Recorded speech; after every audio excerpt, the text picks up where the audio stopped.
ഗുരുർബ്രഹ്മാ ഗുരുർവിഷ്ണു ഗുരുർദേവോ മഹേശ്വരഃ ഗുരു സാക്ഷാത് പരബ്രഹ്മ തസ്മൈ ശ്രീ ഗുരവേ നമഃ. ബ്രഹ്മാനന്താം പരമസുഖദാം കേവലാം ജ്ഞാനമൂർത്തിം ദ്വന്ദ്വാതീതാം ഗഗനസദൃശീം തത്വമസ്യാഭിലക്ഷ്യാം ഏകാം നിത്യാം പ്രണതചരണാം സർവധി സാക്ഷിഭൂതാം ഭാവാതീതാം ത്രിഗുണരഹിതാം വിശ്വഗുർവീം നമാമി. കൃഷ്ണോ രക്ഷതു മാം ചരാചരഗുരു കൃഷ്ണം നമസ്യേ സദാ കൃഷ്ണേനൈവ സുരക്ഷിതോഹമസകൃത് കൃഷ്ണായ ദത്തം മനഃ. കൃഷ്ണാദേവ സമുദ്ഭവോ മമ വിഭോ കൃഷ്ണസ്യ ദാസോസ്മ്യഹം. കൃഷ്ണേ ഭക്തിരചഞ്ചലാസ്തു ഭഗവൻ ഹേ കൃഷ്ണ തുഭ്യം നമഃ. ശിവം ശിവകരം ശാന്തം ശിവാത്മാനം ശിവോത്തമം ശിവമാർഗപ്രണേതാരം പ്രണതോസ്മി സദാശിവം. സർവമംഗളമംഗല്യേ ശിവേ സർവാർത്ഥസാധികേ ശരണ്യേ ത്രംബകേ ഗൗരി നാരായണി നമോസ്തുതേ.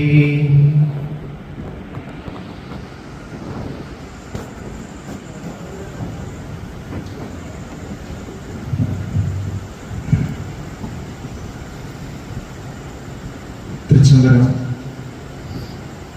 ശ്രീകൃഷ്ണ ക്ഷേത്രവുമായി ബന്ധപ്പെട്ട് പ്രവർത്തിച്ചു വരുന്ന കർമ്മനിരതരായ ഭാരവാഹികളെ, ക്ഷേത്രത്തിലെ പൂജാതി കാര്യങ്ങൾ ഭക്തി പുരസ്സരം അനുഷ്ഠിച്ചു വരുന്ന ക്ഷേത്രം പൂജകരെ, സനാതനധർമ്മ അഭിമാനികളായിട്ടുള്ള എൻ്റെ കുടുംബാംഗങ്ങളെ, എല്ലാവർക്കും ഭഗവാന്റെ തിരുസന്നിധിയിൽ വെച്ച് നടന്നുകൊണ്ടിരിക്കുന്ന ഈ സത്സംഗത്തിലേക്ക് ഭക്തിയാദരപൂർവമായ സ്വാഗതം. ഇന്ന് നമ്മൾ ഒരുമിച്ച് ചിന്തിക്കുവാൻ പോകുന്ന വിഷയം വൈരാഗ്യമേവാഭയം എന്നുള്ളതാണ്. നമ്മുടെ ശാസ്ത്രഗ്രന്ഥങ്ങളിലൊക്കെ ഈ വിഷയത്തിൻ്റെ ആഴവും പരപ്പും നമുക്ക് കാണുവാൻ സാധിക്കും. സത്യത്തിൽ ഈ വിഷയം മഹാപണ്ഡിതനായിട്ടുള്ള ക്രാന്തദർശിയായിട്ടുള്ള ഭർതൃഹരി എന്ന് പറയുന്ന ഒരു മഹാനാൽ രചിക്കപ്പെട്ടിട്ടുള്ള ഒരു സുഭാഷിതത്തിൻ്റെ അവസാനത്തെ വരിയാണ്. ഭർതൃഹരിയുടെ ഒരുപാട് ഗ്രന്ഥങ്ങളിൽ ഒന്നാണ് ശതകത്രയം എന്നുള്ളത്. അദ്ദേഹം മഹാനായ ഒരു വൈയാകരണനായിരുന്നു. അതേപോലെ തന്നെ മനുഷ്യന്റെ ജീവിതം അതെന്തിന് എങ്ങനെ എന്നുള്ളതിനെ കുറിച്ച് വളരെ വ്യക്തമായ കാഴ്ചപ്പാട് നൽകുന്നതിന് വേണ്ടി ശതകത്രയം എന്ന് പറയുന്ന ഒരു ഗ്രന്ഥവും കൂടി രചിച്ച് തന്നിട്ടുള്ള മഹാനാണ്. മനുഷ്യൻ തന്റെ യൗവന കാലഘട്ടത്തിൽ വിദ്യാഭ്യാസം നേടുന്ന സമയത്ത് നീതിബോധമുള്ളവരാകുമ്പോൾ അവർക്ക് വേണ്ടി നീതിശതകവും, ഇനി അതിനുശേഷം വിവാഹാദി കാര്യങ്ങളിലേക്ക് കടക്കുമ്പോൾ അത്തരം ഗൃഹസ്ഥാശ്രമികൾക്ക് വേണ്ടി കൂടുതലായിട്ടും നീതിബോധത്തോടൊപ്പം ശൃംഗാര ശതകവും അതേപോലെ ജീവിതത്തിൻ്റെ അവസാന ഘട്ടത്തിലേക്ക് കടക്കുമ്പോൾ വൈരാഗ്യം എന്നുള്ള അവസ്ഥയെ കുറിച്ച് പറയുന്ന വൈരാഗ്യ ശതകം എന്നുള്ള ഈ 3 ഭാഗവും കൂടി ചേർത്താണ് നമ്മൾ ശതകത്രയം എന്ന് പറയുന്നത്. ഈ ലോകത്തിന്റെ മുഴുവൻ തത്വം ബ്രഹ്മതത്വമാണെന്നും അത് ശബ്ദത്തിൽ അധിഷ്ഠിതമാണെന്നും ലോകത്തോട് ഉറക്കെ പറഞ്ഞിട്ടുള്ള മഹാനാണ് ഭദ്രൻ. അനാദിനിധനം ബ്രഹ്മ ശബ്ദതത്വം യദക്ഷരം വിവർത്തതോർത്ഥഭാവേന പ്രക്രിയാ ജഗതോ യതഃ. അദ്ദേഹത്തിന്റെ വളരെ പ്രസിദ്ധമായിട്ടുള്ള ഒരു ഗ്രന്ഥത്തിലെ വിശിഷ്ടമായിട്ടുള്ള വരി, ഈ ലോകം മുഴുവൻ ശബ്ദതത്വമാണ്, ദൈവാധീനം ജഗത് സർവം. ഈ ലോകം മുഴുവൻ ദൈവത്തിന്റെ അധീനതയിലുള്ളതാണ്. ആ ഈശ്വരനെ നമുക്ക് എങ്ങനെ അനുകൂലനാക്കി തീർക്കാം എന്ന് ചിന്തിക്കുമ്പോൾ അദ്ദേഹം ചേർത്ത് പറഞ്ഞു, മന്ത്രാധീനം തു ദൈവം.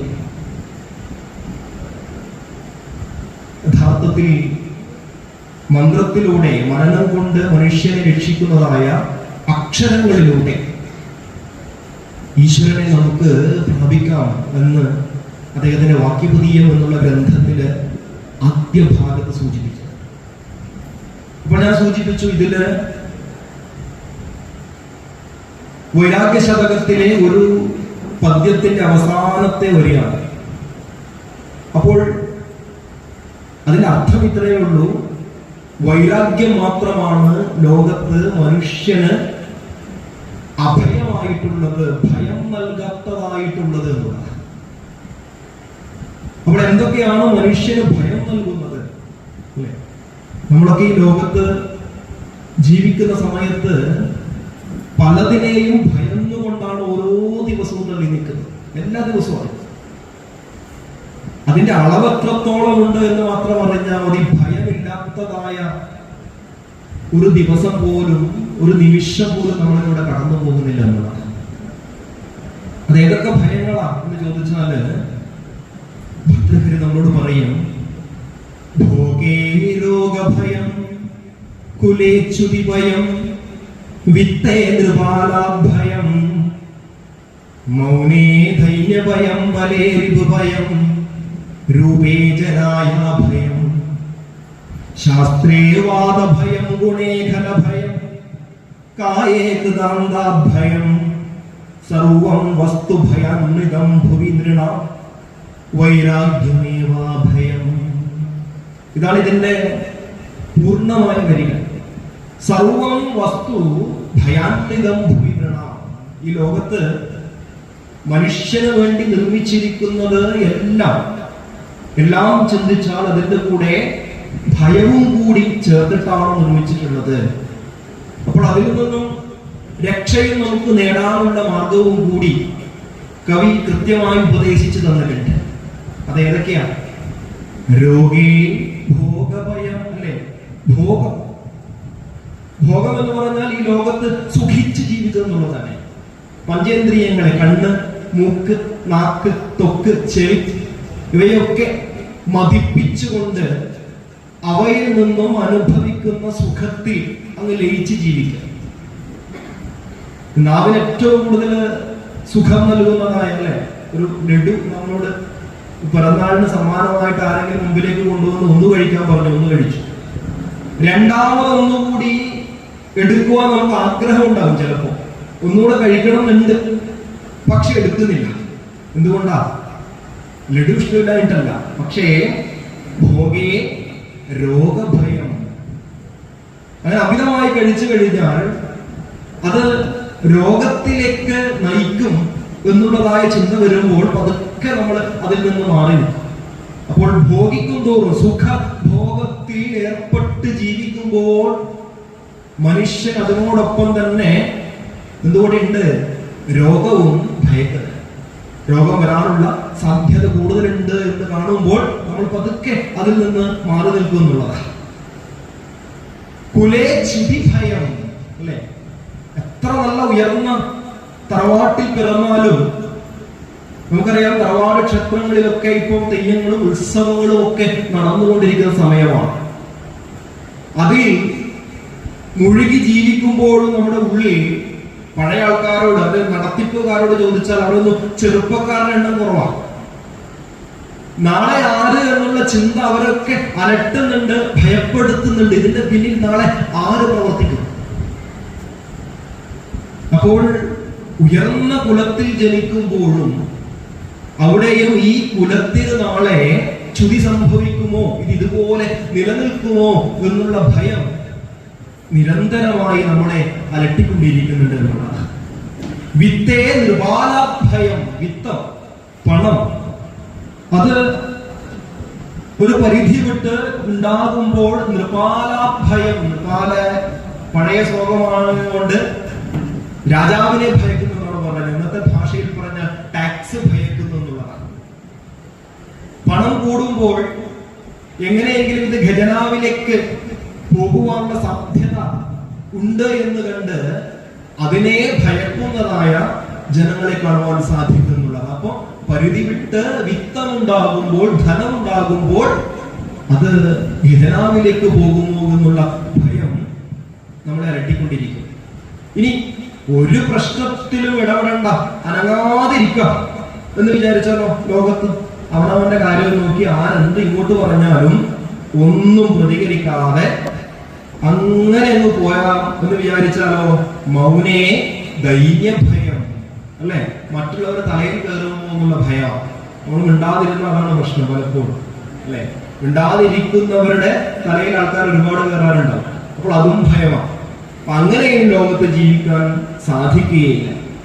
ബലേ രിപുഭയം, ബലവാനെ സംബന്ധിച്ചിടത്തോളം, ശക്തനെ സംബന്ധിച്ചിടത്തോളം അവനെങ്ങനെയാ നിരന്തരമായി അവനെക്കാളും ഭയമുള്ളവനെ അല്ലെ, ശക്തിയുള്ളവനെ ഭയപ്പെട്ടുകൊണ്ട് ലോകത്ത് ജീവിക്കുന്നു. രൂപേ ജരായാഭയം, അടുത്തത് രൂപം എന്ന് പറഞ്ഞാൽ സൗന്ദര്യം. സൗന്ദര്യം ലോകത്ത് എല്ലാവരും ഇഷ്ടപ്പെടുന്നതാണ്. പക്ഷേ ആ സൗന്ദര്യത്തോടു കൂടി എല്ലാ ദിവസവും ഒന്ന് കണ്ണാടിയുടെ മുമ്പിൽ നിൽക്കുമ്പോൾ നമ്മളെയൊക്കെ ഭയപ്പെടുത്തുന്നുണ്ട്, ഇത് ഇതേപോലെ നാളെ ഉണ്ടാവുമോ? അങ്ങനെ നിൽക്കാത്തപ്പോഴാണ് കൃത്രിമമായി ഇതിനെ എങ്ങനെയെങ്കിലും നിലനിർത്തുവാൻ വേണ്ടിയിട്ട് പലതരത്തിലുള്ള കുട്ടികളും നമ്മൾ ഉപയോഗിക്കുന്നത്. അങ്ങനെ മാത്രമേ ഇതിനെ നിലനിർത്തുവാൻ സാധിക്കുകയുള്ളൂ. സൗന്ദര്യം എപ്പോഴും ജരയെ ഭയക്കുന്നു. ശാസ്ത്രേ വാദഭയം അല്ലെ, നല്ല ശാസ്ത്ര പാണ്ഡിത്യമുള്ള ഒരാളാണെന്ന് വിചാരിക്കും, അയാൾക്ക് എപ്പോഴും ഉറപ്പും ഉണ്ടാവില്ല. എന്തുകൊണ്ടാ? തന്റെ വാദത്തിന് മുകളിൽ വിവിധ തരത്തിലുള്ള വാദങ്ങൾ ഉന്നയിക്കുവാൻ വേണ്ടി ധാരാളം ആൾക്കാർ ശ്രമിക്കുന്നുണ്ടാവും. തന്നെ ബൗദ്ധികമായി പരാജയപ്പെടുത്തുവാൻ ആൾക്കാർ ശ്രമിച്ചുകൊണ്ടിട്ടുണ്ടാവും. അപ്പോൾ ശാസ്ത്രേ വാദഭയം, ഗുണേ ഗലഭയം അല്ലെ, ഗുണമുണ്ടെങ്കിൽ, ധാരാളം ഗുണങ്ങളുണ്ടെങ്കിൽ അത് ശത്രുക്കളെ, പ്രത്യേകിച്ച് ദുഷ്ടന്മാരെ ആ ഗുണങ്ങൾ ഭയക്കുന്നുണ്ട് എന്നർത്ഥം. നമ്മൾ നല്ല കുട്ടികളൊക്കെ സ്കൂളിലേക്ക് വിടുമ്പോൾ ആദ്യം അവരോട് പറയുന്നതാണ്, കൂട്ടുകെട്ടിൽ പെട്ട് വഷളാവില്ല അവനെ എന്ന് പറഞ്ഞിട്ട് വിടുക. കാരണം കൂട്ടുകെട്ട് അത് വലിയൊരു പ്രശ്നമാണ്. അപ്പോൾ അത് നല്ല ഗുണങ്ങൾ എപ്പോഴും ദുഷ്ടന്മാരിൽ നിന്നും ഭയപ്പെട്ടുകൊണ്ടേയിരിക്കും. നഷ്ടപ്പെടുമോ എന്നുള്ളത്. കായേ കൃതാന്താഭയം, ഏറ്റവും വലിയ ഭയം നമ്മുടെ അല്ലെ. കായേ, ശരീരം എപ്പോഴും കാലനെ ഭയന്നുകൊണ്ടിരിക്കുന്നു എന്നാണ്. കാലസ്വരൂപനാണ് ഈശ്വരൻ. അപ്പോൾ ഈ ലോകത്തേക്ക് നമ്മൾ വന്നു കഴിഞ്ഞാൽ ഏത് സമയവും എപ്പോഴാണ് വിസ തയ്യാറാക്കി നമ്മളെ വിളിക്കുന്നതെന്ന് പറയാൻ സാധിക്കില്ല. അതുകൊണ്ട് ഓരോ നിമിഷവും അതിൽ നിന്നും, കാലനിൽ നിന്നുള്ള ഭയത്തോടു കൂടിയാണ് നമ്മൾ ലോകത്ത് ജീവിക്കുന്നത്. എവിടെ ആൾക്കാർക്ക് സമാധാനം, സൗകര്യം ഉണ്ടാവുക?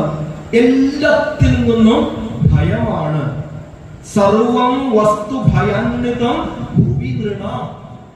ഈ ലോകത്തെ എല്ലാ വസ്തുക്കളും ഭയത്തോടു കൂടിയാണ് നിർമ്മിച്ചിരിക്കുന്നത് എന്ന് പറയുമ്പോ അവിടെ നിർത്തി നിരാശനായിട്ട് മടങ്ങാൻ പോകുമ്പോൾ കവി നമ്മളോട് പറയും, പോകല്ലേ സുഹൃത്തെ, ഒരു വരിയും കൂടെ ഞാൻ പറഞ്ഞുതരാം. ഇതിന്റെയൊക്കെ ഭയത്തിൽ നിന്നും രക്ഷപ്പെടുവാനുള്ള ഒരു മരുന്ന് കൂടി അവസാന ഭാഗത്ത് ഒളിപ്പിച്ചു വെച്ചിട്ടുണ്ട്. അതാണ് പറഞ്ഞത് വൈരാഗ്യമേവ അഭയം. വൈരാഗ്യം എന്ന് പറഞ്ഞാൽ വിഗതഃ രാഗഃ വിരാഗഃ വിരാഗസ്യ ഭാവഃ വൈരാഗ്യം എന്നാണ് അതിന്റെ അർത്ഥം. രാഗം പോയിരിക്കുന്നതായ അവസ്ഥ, ഒരു പരിധി വിട്ട് ഒന്നിനോട് ഒട്ടാതിരിക്കുക എന്നുള്ളതാണ് വൈരാഗ്യാവസ്ഥയുടെ ഒരു തുടക്കം. അതാണ് ഒന്നിനോട്. രാമകൃഷ്ണ പരമഹംസർ നമ്മളോട് വളരെ കൃത്യമായിട്ട് പറയാം, നിങ്ങൾക്ക് ചക്കപ്പഴം കഴിക്കാൻ ആഗ്രഹമുണ്ടെങ്കിൽ ധാരാളം കഴിച്ചോളൂ, അതിന്റെ കൂടെ എന്ത് വേണം, കയ്യിൽ അല്പം എണ്ണ പുരട്ടിക്കോളൂ, ധാരാളം കഴിക്കാം. അപ്പോൾ വൈരാഗ്യ ചിന്തയോടുകൂടി ഇതൊക്കെ നാളെ, ഇന്നല്ലെങ്കിൽ നാളെ നമ്മളിൽ നിന്നും നഷ്ടപ്പെടുന്നതാണ്, അല്ലെങ്കിൽ ശാശ്വതമായിട്ടുള്ള ഒരു സുഖം ഈ പറഞ്ഞതിലൊന്നുമില്ല എന്ന് ചിന്തിക്കുമ്പോൾ മനുഷ്യൻ എന്ത് ചെയ്യും? ശാശ്വതമായ സുഖത്തെ മുറുകെ പിടിക്കാറുണ്ട്. ആ ശാശ്വതമായ സുഖത്തിന്റെ ഉറവിടം എന്ന് പറയുന്നത് മറ്റൊന്നുമല്ല, ശാസ്ത്രങ്ങൾ ആഴത്തിൽ പല പ്രാവശ്യം നമ്മളോട് പറഞ്ഞിട്ടുള്ള വൈരാഗ്യം എന്നുള്ള വാക്ക് തന്നെയാണ്. പല രീതിയിൽ പറഞ്ഞിട്ടുണ്ട്. 18 പുരാണങ്ങളും രചിച്ചതായിട്ടുള്ള വ്യാസഭഗവാൻ എന്തിനു വേണ്ടിയിട്ടാണ് ഈ പുരാണങ്ങൾ എന്ന് ചോദിച്ചപ്പോൾ അതിലും ഈ പുരാണത്തിന്റെ ഉദ്ദേശം എന്തെന്ന് സൂചിപ്പിച്ചപ്പോൾ അതിൽ സൂചിപ്പിച്ച ഒരു വാക്ക് കൂടിയാണ് വൈരാഗ്യം എന്നുള്ളത്. ശാസ്ത്ര പ്രവൃത്തികൾ എന്തിനു വേണ്ടിയാണെന്ന് പറഞ്ഞപ്പോൾ വ്യാസഭഗവാൻ നമ്മളോട് പറഞ്ഞു, കഥായിമാസ്തേ കഥിതാമഹീയസാം വിധായ ലോകേഷു യശഃ പരേയുഷാം വിജ്ഞാന വൈരാഗ്യ വിവക്ഷയാ വിഭോ വജോ വിഭൂതിർനതു പാരമാർത്ഥ്യം. ഇത് കഥകളാണ്. ഭഗവതാദി പുരാണങ്ങൾ നമ്മളോട് പറയുന്നത് കഥകളാണ്. കഥായിമാസ്തേ കഥിതാമഹീയസാം. ഈ ലോകത്ത് യശസ് നേടിയിട്ടുള്ള രാജാക്കന്മാരുടെയും മറ്റും കഥകളെ എങ്ങനെ വാക്കുകൾ കൊണ്ട്, അല്ലെ, എക്സാജറേറ്റ് ചെയ്ത് പറയുന്ന കാര്യങ്ങളായത്. സംശയമില്ല വ്യാസർ എന്തിനു വേണ്ടിയിട്ടാണെന്ന് പറഞ്ഞു, വിജ്ഞാന വൈരാഗ്യ വിവക്ഷയാ വിഭോ. ഇതിന് 2 ഉദ്ദേശങ്ങളാണുള്ളത്. ഒന്ന്, മനുഷ്യരിലേക്ക് വിജ്ഞാനം ഉണ്ടാക്കി തരണം, വിശേഷേണയുള്ള ജ്ഞാനം, വിജ്ഞാനം, ബ്രഹ്മജ്ഞാനം ഉണ്ടാക്കി തരണം. പിന്നെയോ വൈരാഗ്യവും ഉണ്ടാക്കി തരണം എന്നുള്ളതാണ് വിഷയം. അപ്പോൾ ഇത് കഥയാണെന്ന് കരുതി കേവലം ഈ ഗ്രന്ഥങ്ങളെ അങ്ങ് മാറ്റി നിർത്താൻ നമുക്ക് സാധിക്കുമോ? ഇവിടെയാണ് വ്യാസഭഗവാന്റെ ക്രാന്തദർശിത്വം നമുക്ക് കാണാൻ സാധിക്കുക. ഈ അവസാനത്തെ വരി എന്ന് നമ്മളൊന്ന് പരിശോധിച്ചു കഴിഞ്ഞാല് വചോ വിഭൂതിഹി നതു പാരമാർത്ഥ്യം എന്ന് വായിച്ചാൽ എന്ത് കിട്ടും നമുക്ക്? ഇത് വാക്കുകൾ കൊണ്ടുള്ള വർണ്ണന മാത്രമാണ്. വാക്കുകൾ കൊണ്ടുള്ള വർണ്ണന മാത്രമാണ്. നതു പാരമാർത്ഥ്യം. ഇതൊരിക്കലും എന്തല്ല, പാരമാർത്ഥ്യമല്ല എന്ന് ചിന്തിച്ചാലോ നമുക്ക് ഈ പുരാണങ്ങളൊക്കെ മടക്കി വെക്കാനാണ് തോന്നുന്നത്. കാരണം വെറും ഇതുപോലെയുള്ള മനുഷ്യനെ വിശ്വസിക്കാൻ പറ്റാത്തതായ ഈ കഥകൾ, അല്ലെ, പ്രത്യേകിച്ച് കുട്ടികളോടൊക്കെ കഥകൾ പറയാൻ തുടങ്ങിയാല് നിരത്തി ചോദ്യങ്ങൾ ഇങ്ങോട്ട് ചോദിക്കും. മത്സ്യാവതാരവും കൂർമാവതാരവും ഒക്കെ പറഞ്ഞു നോക്കി ഈ കഥ നമ്മളെ അവർ മുമ്പോട്ട് കൊണ്ടുപോകാൻ വിടൂല. ഒരുപാട് തരത്തിലുള്ള അവരുടെ യുക്തിയിൽ നിന്നുകൊണ്ടുള്ള ചോദ്യങ്ങൾ നിരന്തരമായി ചോദിച്ച് നമ്മളിങ്ങനെ അലട്ടിക്കൊണ്ടിരിക്കും ചോദ്യങ്ങളൊക്കെ. ഇത് വ്യാസർക്ക് കൃത്യമായിട്ട് അറിയാം. അതുകൊണ്ട് അദ്ദേഹം നമ്മളോട് പറഞ്ഞു, കഥയായി കാണുന്നവർ കഥയായി കണ്ടോട്ടെ, പക്ഷേ ഈ അവസാനത്തെ വരിയിൽ നാ എന്നുള്ളതൊന്ന് ഇപ്പുറത്തോട്ട് ചേർത്ത് വായിച്ച് അർത്ഥതലം വേറെ എവിടെ എത്തി. എങ്ങനെ വായിക്കാൻ നമുക്ക്? വചോ വിഭൂതിഹി ന പാരമാർത്ഥ്യം എന്നുള്ള വാക്ക്. അപ്പോൾ എന്താണ്?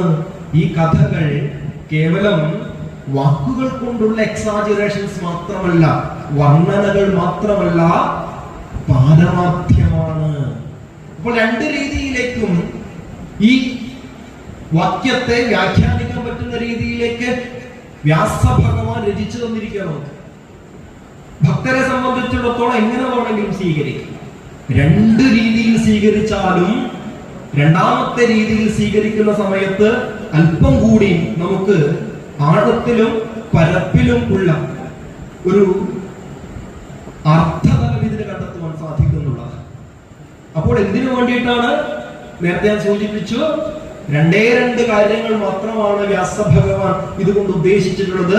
വിജ്ഞാനവും വൈരാഗ്യവും ഉണ്ടാക്കിത്തരണം. ഇത് രണ്ടുമാണ് മനുഷ്യന് ലോകത്ത് ആത്യന്തികമായിട്ട് ആവശ്യമുള്ള രണ്ട് കാര്യങ്ങൾ എന്നാണ് വ്യാസഭഗവാൻ അടിവരയിട്ട് പല പ്രാവശ്യം നമ്മളോട് പറയുന്നത്. ഇനി രാമായണത്തിലേക്ക് കടന്നാൽ ശ്രീരാമചന്ദ്രൻ ശബരി മാതാവിന് ഉപദേശിക്കുന്ന നവതാഭക്തിയുടെ ചില ഭാഗങ്ങൾ എടുത്തു കഴിഞ്ഞാൽ അവിടെയും നമുക്ക് ഈ വാക്ക് വളരെ കൃത്യമായി സൂചിപ്പിച്ച് കാണാൻ സാധിക്കും. വാക്ക് എന്താണെന്ന് അറിഞ്ഞിട്ട് വേണ്ടേ അതിന്റെ ഉള്ളങ്ങളിലേക്ക് പോകാൻ. സർവഭൂതങ്ങളിലും മന്മതിയുണ്ടാകയും സർവദാ മദ്ഭക്തന്മാരിൽ പരമാസ്തിക്യവും സർവ ബാഹ്യാർത്ഥങ്ങളിൽ വൈരാഗ്യം ഭവിക്കയും. നോക്കൂ, സർവ ബാഹ്യാർത്ഥങ്ങളിൽ വൈരാഗ്യം ഭവിക്കുക. ഈ ലോകത്ത് സകലമാന സുഖങ്ങളിൽ മുഴുകി ജീവിക്കുമ്പോഴും ഇന്ദ്രിയങ്ങളിൽ നിന്നും ലഭിക്കുന്നതായ സുഖങ്ങൾക്കൊക്കെ ഒരു അറുതി ഉണ്ടെന്നും അതിനപ്പുറമുള്ളതായ സുഖത്തെ, ശാശ്വതവും നിരതിശയവുമായ സുഖത്തെ അന്വേഷിക്കുന്ന മനുഷ്യൻ അത് ഏതിലേക്ക് തേടും? ആധ്യാത്മികമായ തലത്തിലേക്ക് കൊണ്ടുപോകും. എല്ലാത്തിനെയും അന്വേഷണങ്ങൾ മുഴുവൻ ആധ്യാത്മിക തലത്തിലേക്ക് സാവധാനം വ്യാപിപ്പിക്കുന്നതാണ് സാധിക്കും. എല്ലാത്തിന്റെ ഉത്തരവും നമുക്ക് അവിടെയാണ് കിട്ടാൻ സാധിക്കും. എല്ലാത്തിനും അതെ. അത് പുരാണത്തിന്റെ ദൃഷ്ടിയിൽ, ഇതിഹാസങ്ങളുടെ ദൃഷ്ടിയിൽ അവര് മനുഷ്യ ജീവിതത്തിൽ അനുഭവിക്കുന്ന പ്രശ്നങ്ങളെ മുഴുവൻ അതിനുള്ള മറുപടി പലപ്പോഴും ആധ്യാത്മിക ദൃഷ്ടിയിൽ നിന്നുകൊണ്ട് അതിന് ഒരു ഉദാഹരണം, നമുക്കൊക്കെ അറിയുന്ന ഒരു ഉദാഹരണം നമുക്ക് ഒന്ന് ചിന്തിച്ചു നോക്കാം. രാമന്റെ പട്ടാഭിഷേകം നിശ്ചയിച്ചു, അഭിഷേകം മുടങ്ങി, വനവാസം വിധിക്കപ്പെട്ടിരിക്കുന്നതായ സമയം.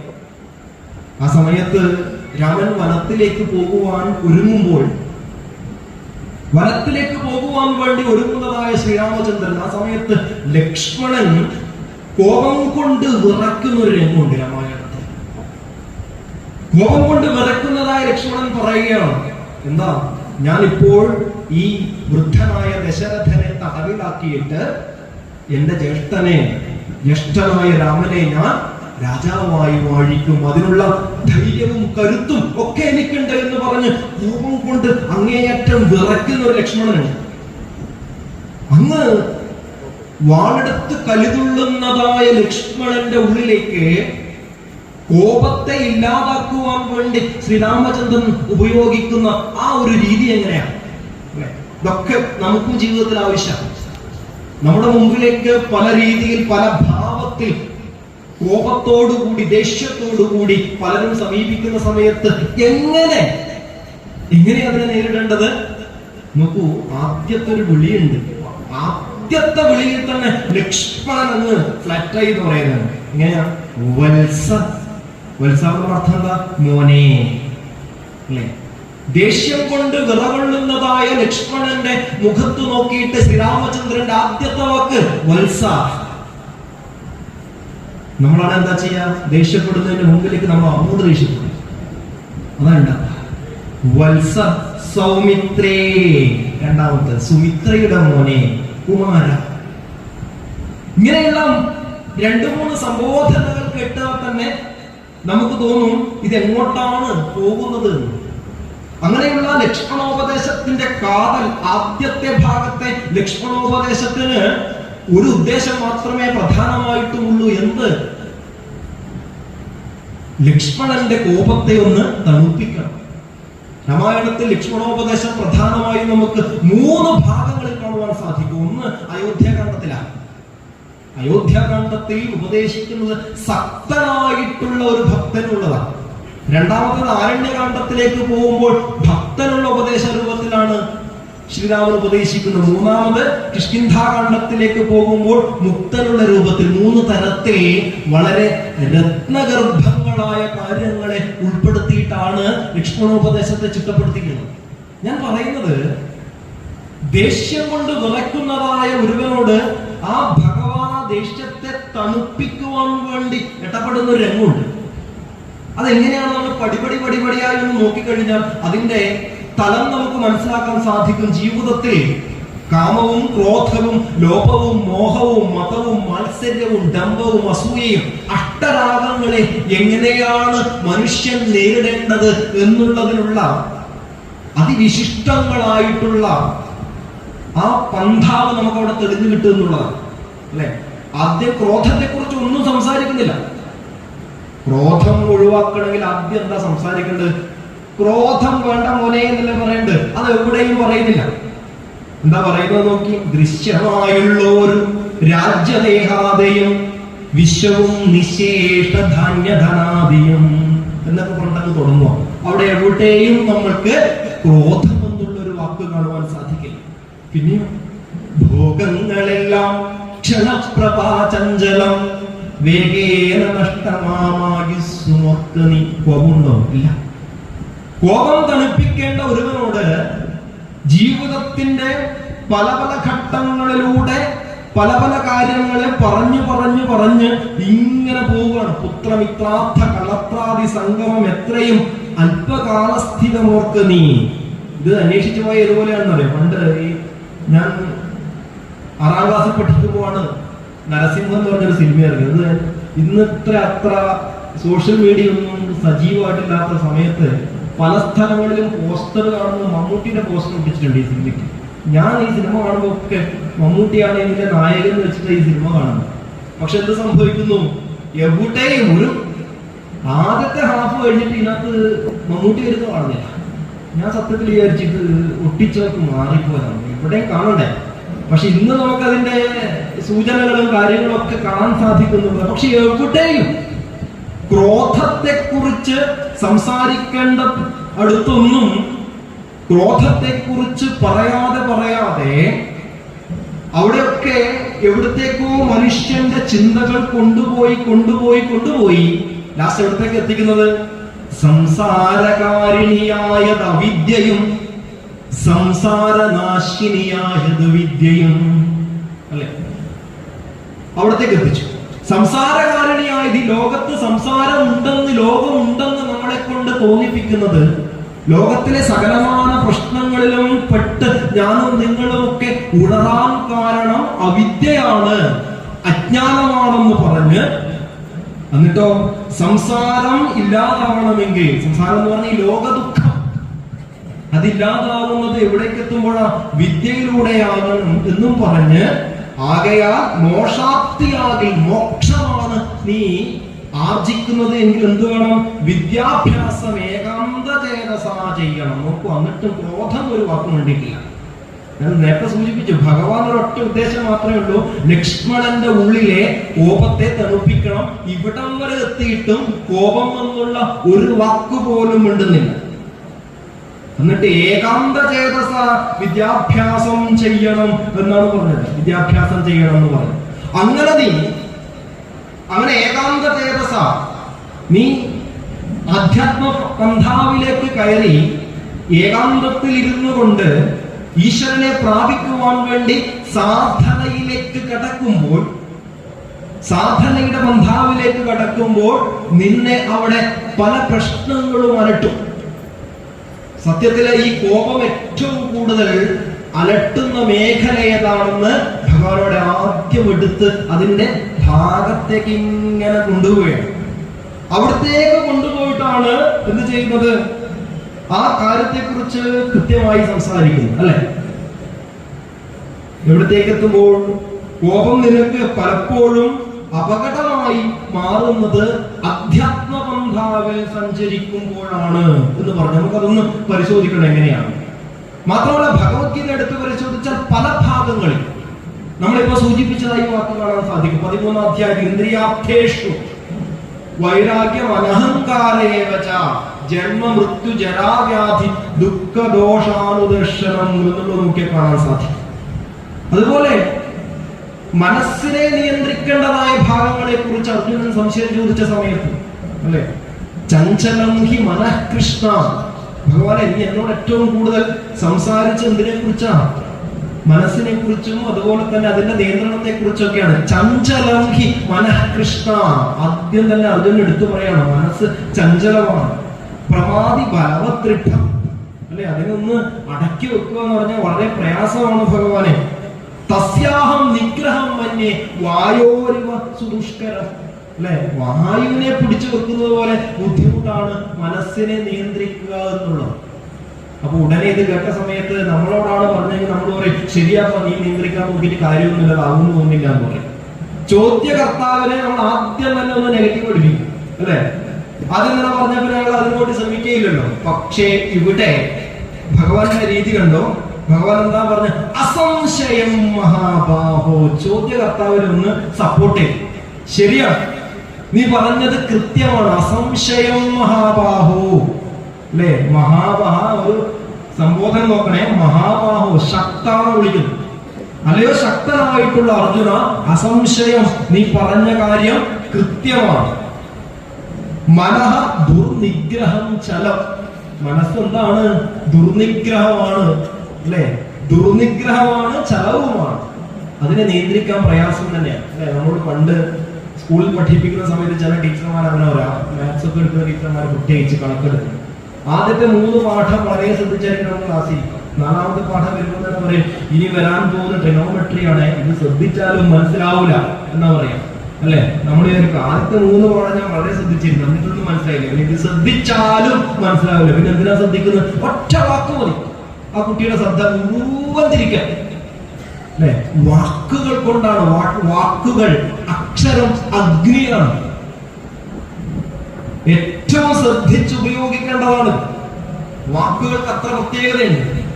വാക്കുകൾ കൊണ്ട് നമുക്ക് ലോകത്തെ ജയിക്കുവാൻ സാധിക്കും, അതേപോലെ തന്നെ വാക്കുകൾ കൊണ്ട് സ്വയം തോക്കുവാനും സാധിക്കും. അതുകൊണ്ട് ആ ഭഗവാന്റെ ആ ഒരു രീതി നമ്മൾ നോക്കണം. മനസ്സിനെ നിയന്ത്രിക്കാൻ ആവൂല ഭഗവാനെ, എന്തിനാ ഇതിന് മെനക്കെടുന്നെന്ന് പറയുമ്പോൾ തന്നെ ഭഗവാൻ ചോദ്യത്തെ സപ്പോർട്ട്, അസംശയം, യെസ് നീ പറഞ്ഞ കൃത്യം, ഒരു സംശയമില്ല. പക്ഷേ അർജുന ഒരു കാര്യമുണ്ട്, എന്താണത്? അഭ്യാസേനതു കൗന്ദേയ, 2 മാർഗങ്ങൾ കൂടി അതിന്റെ കൂടെ ഭഗവാൻ ഒളിപ്പിച്ചു വെച്ചു. അഭ്യാസേനതു കൗന്ദേയ, അല്ലെ, അഭ്യാസം ഉണ്ടെങ്കിൽ, പരിശ്രമത്തിലേക്ക് ഇറങ്ങിക്കഴിഞ്ഞാൽ, പരിശ്രമിക്കാൻ തുടങ്ങിക്കഴിഞ്ഞാൽ നിനക്കിത് സാധിക്കും. പിന്നെ എങ്ങനെയാ? വൈരാഗ്യേണ പ്രചക്ഷതേ, വൈരാഗ്യം ഉണ്ടെങ്കിലും നിനക്ക് മനസ്സിനെ നിയന്ത്രിക്കാൻ സാധിക്കും. വൈരാഗ്യം അവിടെ മാറ്റിയിരിക്കട്ടെ, നമുക്ക് ലേശം പ്രയാസം. അഭ്യാസം കൊണ്ട്, അല്ലെ, മനുഷ്യന് മനസ്സിനെ പലപ്പോഴും നിയന്ത്രിക്കാൻ പറ്റാത്തത് എന്തുകൊണ്ടാണെന്ന് അറിയോ? മനസ്സിനെ നിയന്ത്രിക്കേണ്ടത് മനസ്സുകൊണ്ട് തന്നെ ആയതുകൊണ്ടാണ്. നമ്മൾ മനോനിയന്ത്രണം വേണം, ജീവിതത്തിൽ സംയമനം പാലിക്കണം, അങ്ങനെ വേണമെന്നൊക്കെ പറയും. പക്ഷെ ഇത് കൈകൊണ്ടും കാലുകൊണ്ടും ചെയ്യുന്ന പ്രവൃത്തിയല്ല. മനസ്സിനെ കൈകൊണ്ട് നിയന്ത്രിക്കാൻ പറ്റുമെങ്കിൽ പണ്ടേ നമ്മൾ നിയന്ത്രിക്കുമായിരുന്നു. മനസ്സിനെ കാലുകൊണ്ട് നിയന്ത്രിക്കാൻ പറ്റുവാണെങ്കിൽ നമ്മളൊന്ന് ശ്രമിച്ചാൽ. മനസ്സിനെ പഞ്ചേന്ദ്രിയങ്ങൾ കൊണ്ട് നിയന്ത്രിക്കണമെങ്കിൽ പ്രയാസമായതുകൊണ്ട് മനസ്സിനെ മനസ്സുകൊണ്ട് തന്നെ നിയന്ത്രിക്കണം. അവിടെയാണ് ഇതിന്റെ പ്രധാനപ്പെട്ട കുടുക്ക് മുഴുവൻ കിടക്കുന്നത്. മനസ്സിനെ മനസ്സുകൊണ്ട് നിയന്ത്രിക്കാൻ പുറപ്പെടുമ്പോഴാണ് കൂടുതൽ കൂടുതൽ സങ്കീർണമായ പ്രശ്നങ്ങളിലേക്ക് പോവുക, അല്ലെ. ഇത് ഓർമ്മ വരുന്നത് മറ്റൊരു ഉദാഹരണം. ഒരു 4-5 വർഷം മുമ്പ് ഞാൻ ഇതുപോലെ സ്കൂള് വിട്ട് ടൗണിൽ നിന്ന് ഇറങ്ങിയ സമയത്ത് എന്റെ അടുത്തൊരു സുഹൃത്ത്, പ്രായമായ ആള്, ചായ കുടിക്കാൻ തന്നെ വിളിച്ചു. അപ്പൊ ഞാൻ കൂടെ പോയി. അപ്പൊ ചായക്കടയിൽ ചായ പറഞ്ഞു. സമയത്ത് കഴിക്കാറൊന്നും ഇല്ല. അപ്പൊ നമ്മൾ അടുത്ത വീടെ കടയിൽ നിന്നും ഇയാൾ കൂടെ ബിസ്ക്കറ്റ് വാങ്ങി. ബിസ്ക്കറ്റ് വാങ്ങി ഇദ്ദേഹം എന്ത് ചെയ്യുന്നറിയോ? ഈ ചായയിലേക്ക് ഇത് മുക്കി പിടിച്ചിട്ട്, മുകേഷ് നീ പേടയാ, കുറെ നാളായാലും കണ്ടിട്ട് നോക്കും, ബിസ്ക്കറ്റ് പൊട്ടിയില്ലാത്തത്. 2ാമത്തെ ടൈഗർ ബിസ്ക്കറ്റ് എടുത്തിട്ട് എന്ത് ചെയ്തു? ഇളക്കുന്നതിനിടയ്ക്ക് വെച്ചു, ഇതിൽ പൊട്ടി പോകും, നീ ഇപ്പൊ മാറായി തന്നെ ആറ്റിയും 2ാമത്തും പൊട്ടി പോകും. 3ാമത്തെ എടുത്തിട്ട് അതിനെ നിയന്ത്രിക്കാൻ നോക്കണ്ടേ? 3ാമത്തെ എടുത്തിട്ട് വീണ്ടും ഞാൻ കളിക്കി നോക്കാൻ 3 പൊട്ടി പോകും. ലാസ്റ്റ് എന്താണെന്ന് വെച്ചാൽ വെള്ളം കൊണ്ട് കലക്കിയിട്ട് കുടിക്കേണ്ടി വന്നിട്ടൊരു സംഭവമുണ്ട്.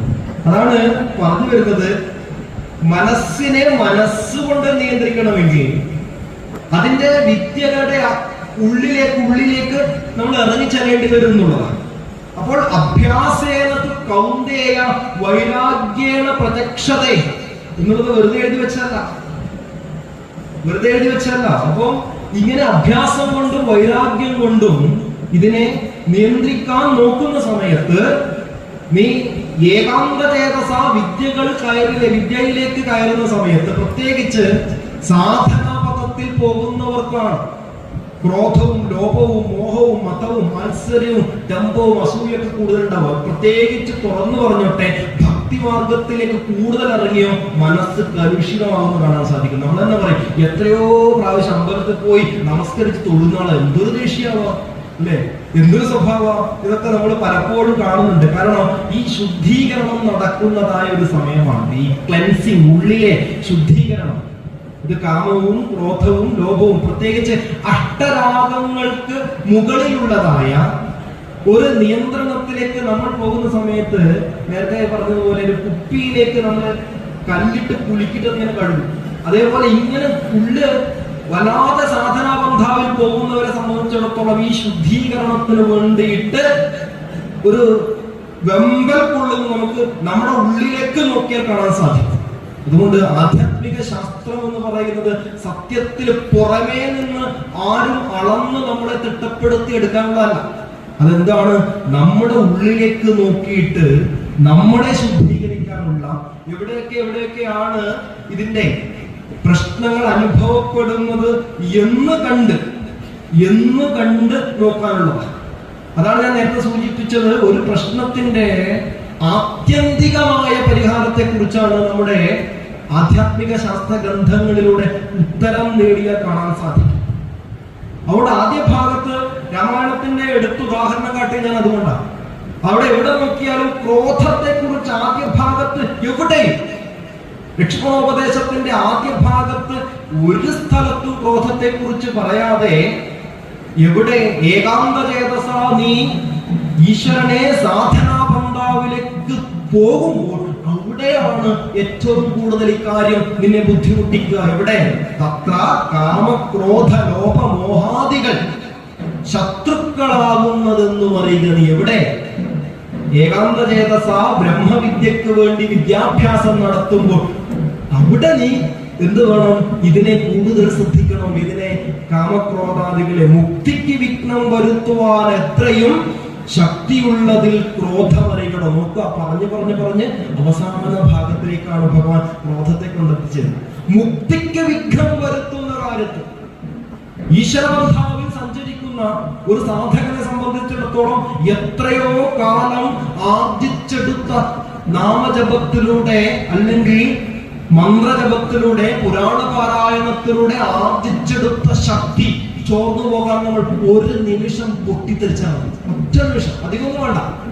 ഒരു നിമിഷം അറിഞ്ഞുകൊണ്ടൊന്ന് ദേഷ്യപ്പെട്ട എത്രയോ കാലങ്ങളായിട്ട് നമ്മൾ ആർജിച്ചെടുത്ത ഭാവം മുഴുവൻ ശരീരത്തിൽ തോർന്നു പോകും. അതുകൊണ്ട് ഭഗവാൻ പറഞ്ഞു, മുക്തിക്ക് നീ സഞ്ചരിക്കുന്ന മാർഗത്തിൽ മുക്തിക്ക് മോനെ ഇത് വലിയ ദോഷം ചെയ്യും എന്നുള്ളത് മനസ്സിലാക്കണമെന്ന് പറഞ്ഞ് അവിടത്തേക്ക് ക്രോധത്തെ കണക്ട് ചെയ്യുന്നത് ഇവിടെ നേരത്തെ സൂചിപ്പിച്ചു. അവസാന ഭാഗത്തിലേക്ക് കൊണ്ടുപോയിട്ടാണ് ക്രോധത്തെ കുറിച്ചൊരു വാക്ക് ഭഗവാൻ പറയുന്നത്. ക്രോധമൂലം മനസ്താപമുണ്ടായി വരും, ക്രോധമൂലം ഋണാം സംസാരബന്ധനം, ക്രോധമല്ലോ നിജ ധർമ്മക്ഷയകരം, ക്രോധം പരിത്യജിക്കേണം ബുദ്ധജനം. അതുകൊണ്ട് നമ്മുടെ ഉള്ളിൽ നിന്നും ഉണ്ടാകുന്ന അഷ്ടരാഗങ്ങളെ ജയിക്കുവാൻ വേണ്ടിയിട്ടാണ് നമ്മുടെ എല്ലാ ഉപാസന പദ്ധതികളും. അഷ്ടരാഗങ്ങളെ ജയിക്കണം. അപ്പോൾ കാമക്രോധ ലോഭ മോഹാദികളുടെ മേലെ നിയന്ത്രണം ഉണ്ടാകുമ്പോൾ മാത്രമാണ് പരമമായ ശാന്തിയുടെ തലത്തിലേക്ക് പോകാൻ സാധിക്കും. 41 ദിവസം വ്രതം എടുക്കുന്ന സമയത്ത് എന്തിനു വേണ്ടിയിട്ട് എന്ന് ചോദിച്ചാൽ ഒറ്റ ഉദ്ദേശമേ പ്രധാനമായിട്ടുള്ളൂ. അതിന്റെ പിന്നിൽ എന്താ? ഉള്ളിന്റെ ഉള്ളിൽ നിന്നും ഉണ്ടാകുന്ന ആ മഹിഷി അല്ലെ, മഹിഷി ഭാവത്തെ നമുക്ക് ജയിക്കുവാൻ സാധിക്കണം. ആ മഹിഷി ഭാവത്തെ ജയിക്കുവാനുള്ള ആരാധനാ സമ്പ്രദായങ്ങളിൽ പലതും പുറമേക്ക് നോക്കിയാൽ നമുക്ക് കാണാൻ സാധിക്കും. അതിനെ ജയിക്കാനുള്ള തലത്തിലേക്കാണ് ഇതിനെ ചിട്ടപ്പെടുത്തിയിട്ടുള്ളത് അല്ലെ. നമ്മൾ എത്രയോ തവണ കേട്ടിട്ടുള്ള സിനിമാ ഗാനത്തിലാണെങ്കിൽ കൂടി, മനസ്സിന്റെ ചെപ്പിൽ നിന്നും അഴുതയിൽ നിന്നും ഞങ്ങൾ കനകവും പവിഴവും പെറുക്കി അവയൊക്കെ കൈയിടാൻ കുന്നിലിട്ടു വണങ്ങി, പ്രാവശ്യം നമ്മൾ പാടിയിട്ടുണ്ട് അല്ലെ? മനസ്സിന്റെ ചെപ്പിൽ നിന്നും. എവിടെയാണ് ഈ മഹിഷിയെ ജയിക്കണമെങ്കിൽ, എവിടെയാണ് മഹിഷി ഉണ്ടാവുന്നത്? ഉള്ളിന്റെ ഉള്ളിലാണ് അല്ലെ? പോത്തിന്റെ ഭാവമാണ് ശരീരങ്ങൾ തിരിച്ചറിയാൻ പറ്റാത്തതായ ഭാവത്തിൽ ഉള്ളതായ മഹിഷി. ആ മഹിഷിയെ നമുക്ക് വീണ്ടും ഉയരാണ്ടിരിക്കണമെങ്കിൽ സദ്ഗുണങ്ങൾ അത്രയധികം വർദ്ധിപ്പിക്കണം. ആ സദ്ഗുണങ്ങൾ എവിടെയുള്ളത്? മനസ്സിന്റെ ഉള്ളിൽ തന്നെയുള്ള സാധനാപന്താവിലെ നാമങ്ങളും മന്ത്രങ്ങളും അതുപോലെ തന്നെ സച്ചിന്തകളും എല്ലാം ഇങ്ങനെ പറക്കിയെടുക്കണം നമ്മൾ. ആ സച്ചിന്തകൾ മുഴുവൻ എന്തുവാണ്? സച്ചിന്തകൾ മുഴുവൻ ഈ ദുഷ്ടചിന്തകളുടെ മുകളിലിട്ട് മൂടണം. അതാണ് സത്യത്തില് നമ്മളോട് എന്ത് പറയുന്നത്? കല്ലിടാൻ കുന്നിലിട്ട് കല്ലിട്ട് വണങ്ങുന്ന സമയത്ത് അല്ലെ, ശാസ്താവ് മഹിഷിയെ വധിച്ചിട്ട സ്ഥലമാണ്. അവിടുന്ന് ഉയർന്ന് വരാതിരിക്കുവാൻ വേണ്ടിയിട്ടാണ് പ്രതീകാത്മകമായിട്ട് നമ്മൾ ഓരോ കല്ല് വെക്കുന്നത്. പക്ഷെ ആ കല്ല് സത്യത്തിൽ എവിടെയാണ് വെക്കുന്നത്? അവനവന്റെ ഉള്ളിലാണ്. അതുകൊണ്ടാണ് കവി അങ്ങനെ നമ്മളെ കൊണ്ട് പാടിപ്പിച്ചത്. മനസ്സിന്റെ ചെപ്പിൽ നിന്നും അഴുതയിൽ നിന്നും ഞങ്ങൾ കനകവും പവിഴവും പെറുക്കി അവയൊക്കെ കല്ലിടാം കുന്നിലിട്ടു വണങ്ങി. കരിമല മുകളിലെ തീർത്ഥകരായി നിൽക്കും ഞങ്ങൾക്കൊരു ജാതി, ഒരു മതം, ഒരു ദൈവം. അയ്യപ്പ സ്വാമി അയ്യപ്പ, അയ്യപ്പ സ്വാമി അയ്യപ്പ. ബാക്കി വരുമ്പോൾ നമുക്കറിയില്ല എന്ന് പാടിയ കൂടെ. സ്വാമി ശരണം ശരണം പൊന്നയ്യപ്പ, സ്വാമിയല്ലാതൊരു ശരണമില്ലയ്യപ്പ. ഹരിഹര സുതനേ ശരണം പൊന്നയ്യപ്പ, അവിടുന്നല്ലാതൊരു ശരണമില്ലയ്യപ്പ.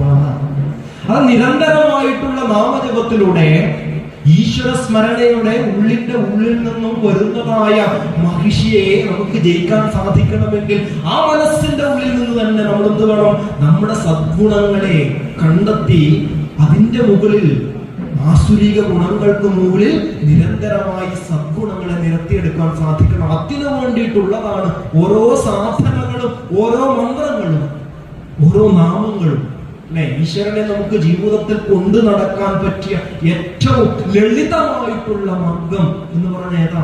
നാമസങ്കീർത്തനം മാത്രമാണ്, മറ്റൊന്നുമല്ല. ഒരു ചിത്രം കൊണ്ട് നടക്കാം, പുസ്തകം കൊണ്ട് നടക്കാം, പലതും കൊണ്ട് നടക്കാം. പക്ഷേ എളുപ്പത്തിൽ നമുക്ക് ഭഗവാനെ കൊണ്ടു നടക്കാൻ പറ്റുന്നതായ ഏക ഭാവം എന്ന് പറയുന്നത് നാമത്തിലൂടെയാണ്.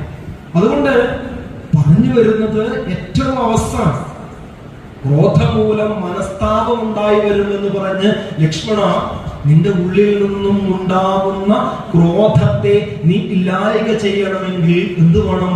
നിന്റെ ജീവിതത്തെ ഈ അധ്യാത്മവിദ്യയിലേക്ക് അടുപ്പിക്കണം. അധ്യാത്മവിദ്യയിലൂടെ നീ പോകണം.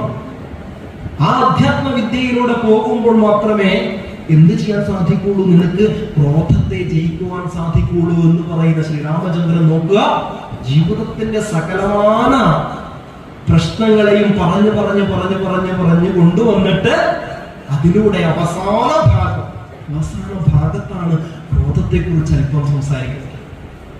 ഞാൻ പറഞ്ഞു വരുന്നത്, ഈ പറഞ്ഞു വരുന്ന വാക്കുകളിലൊക്കെ ഈ വൈരാഗ്യഭാവമുണ്ട്. ഭഗവാൻ എല്ലാം വൈരാഗ്യഭാവത്തിൽ കണ്ട് അല്ലേ? ശരീരം പോലും നാളെ, ഈ ശ്രേഷ്ഠമായിട്ട് നീ കാണുന്ന ശരീരം പോലും നാളെ നിന്നിൽ നിന്ന് വിട്ടുപോകേണ്ടതാണെന്നും, ശരീരം എന്ന വാക്കിന്റെ അർത്ഥം തന്നെ ശീര്യത്തെ നശിക്കുന്നത് അല്ലേ? ദേഹം പറഞ്ഞെന്താ? ദഹ്യതേ, ദഹിക്കേണ്ടതെന്നർത്ഥം.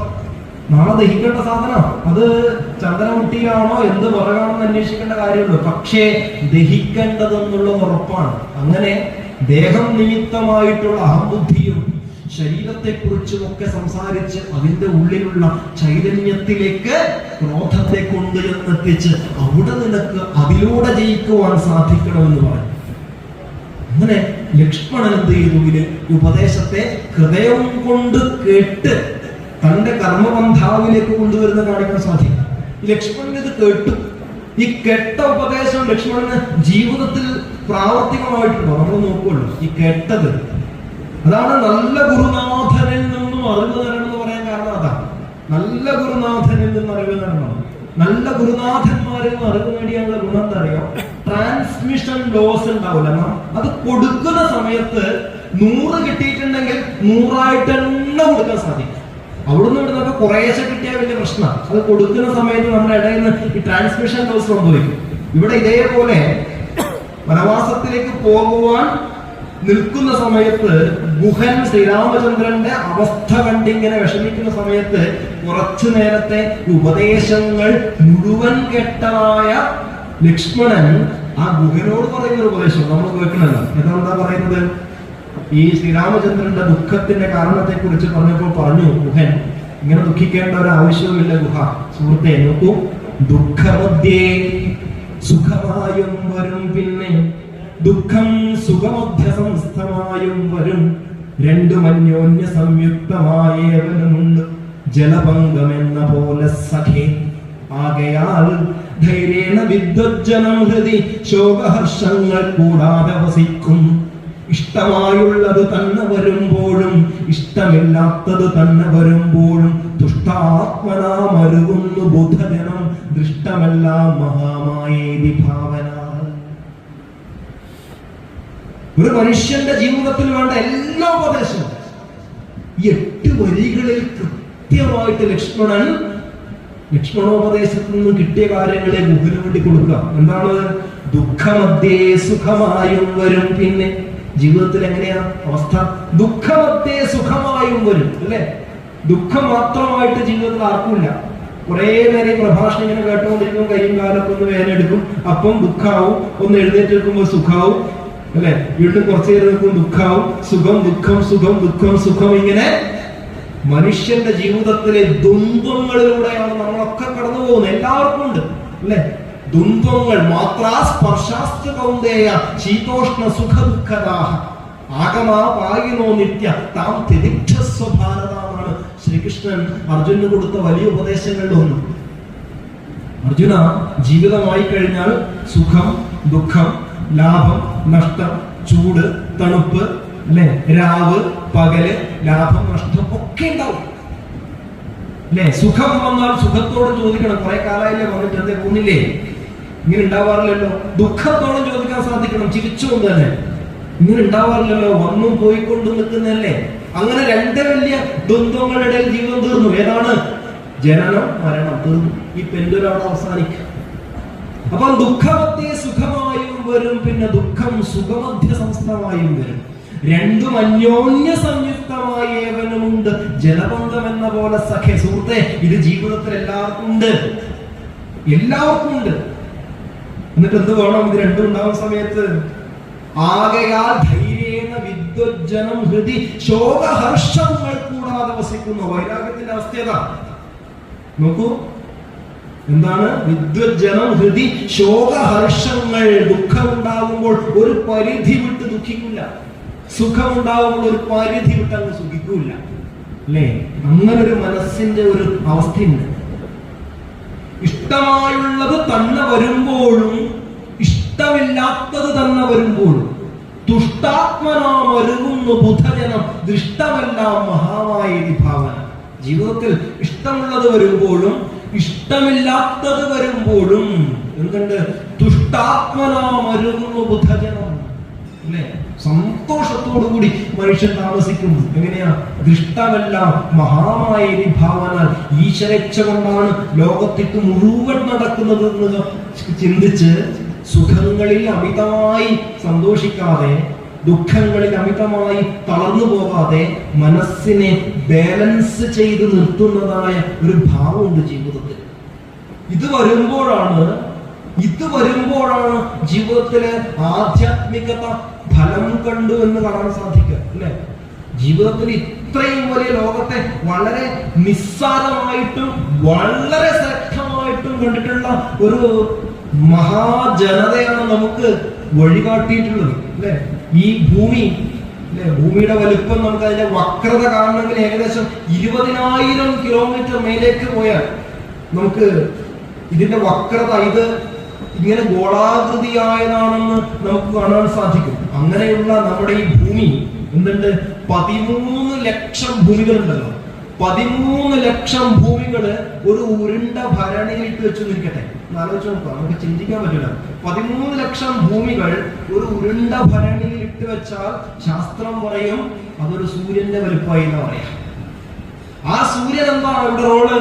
ഈ സൂര്യൻ എന്ന് പറയുന്നത് ഈ ഗാലക്സിയിലെ ഒരു ഇടത്തരം നക്ഷത്രം, അത്രയേ ഉള്ളൂ, ഇടത്തരം നക്ഷത്രം.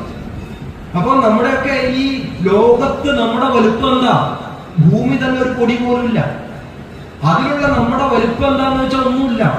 ലോകത്തിലെ സകലമായ കാര്യങ്ങളെയും നിസാരവൽക്കരിച്ച് കാണുമ്പോഴും ശാസ്ത്രം അതിന്റെ കൂടെ നമ്മളോട് പറഞ്ഞു അല്ലെ, ആനന്ദ ചിന്മയ ഹരേ ഗോപികാരമണ ഞാനെന്ന ഭാവം അത് തോന്നായിക വേണമിഹ. അല്ലെ, ഞാൻ ഇത്രയേ ഉള്ളൂ, ഭൂമി ഇത്രയേ ഉള്ളൂ ഈ ലോകത്ത്, പിന്നെ ഞാനെന്തുണ്ടാവാനാ? ഞാൻ ഇത്രയേ ഉള്ളൂ. ഇനി ഈ തത്വത്തെ മുഴുവൻ ചെറുതായിട്ട് കാണാനൂടെയല്ല നമ്മളോട് പഠിപ്പിച്ചത്. എങ്ങനെ പഠിപ്പിച്ചു? തോന്നുന്നതാകിൽ ഈ ലോകം മുഴുവൻ പാഞ്ചഭൗതികമാണ്.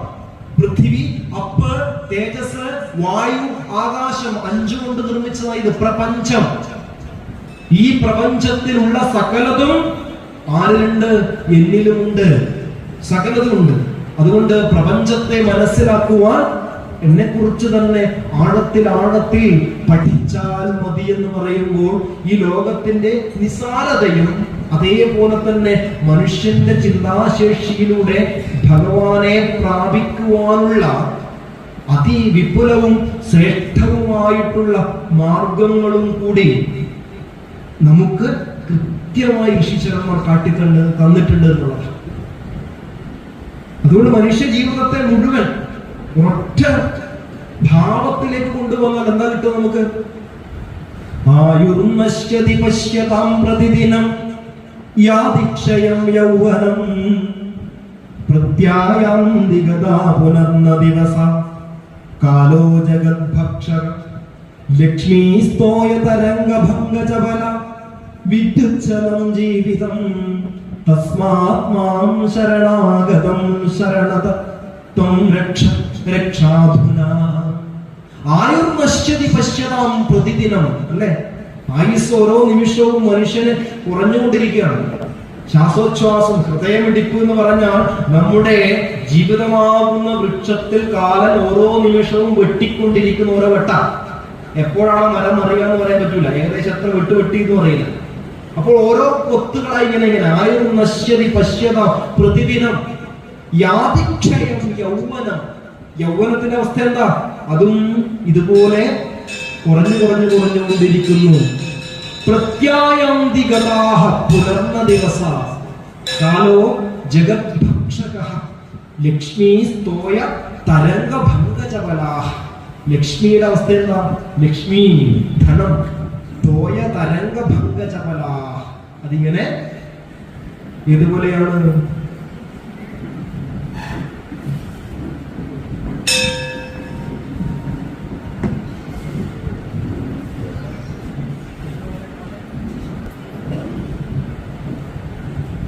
വിദ്യുച്ഛലം ജീവിതം.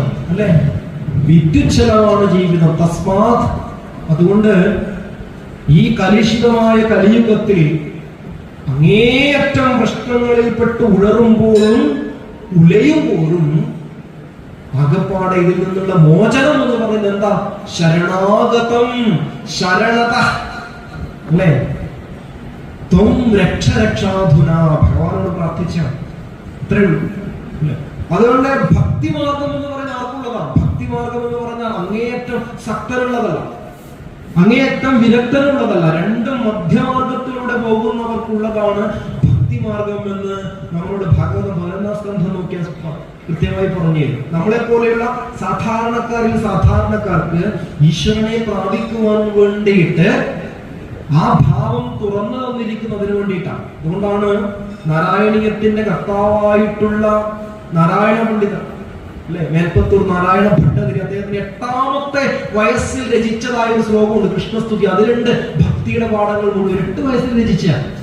സംസ്കൃതം പഠിക്കാൻ തുടങ്ങുന്ന സമയം കൃഷ്ണോ രക്ഷതു മാം ചരാചര ഗുരു കൃഷ്ണം നമസ്യേ സദാ കൃഷ്ണൈനൈവ സുരക്ഷിതോഹമസകൃത് കൃഷ്ണായ ദത്തം മനഃ കൃഷ്ണാദേവ സമുദ്ഭവോ മമ വിഭോ കൃഷ്ണസ്യ ദാസോസ്മ്യഹം കൃഷ്ണേ ഭക്തിരജഞ്ചലാസ്തു ഭഗവൻ ഹേ കൃഷ്ണ തുഭ്യം നമഃ.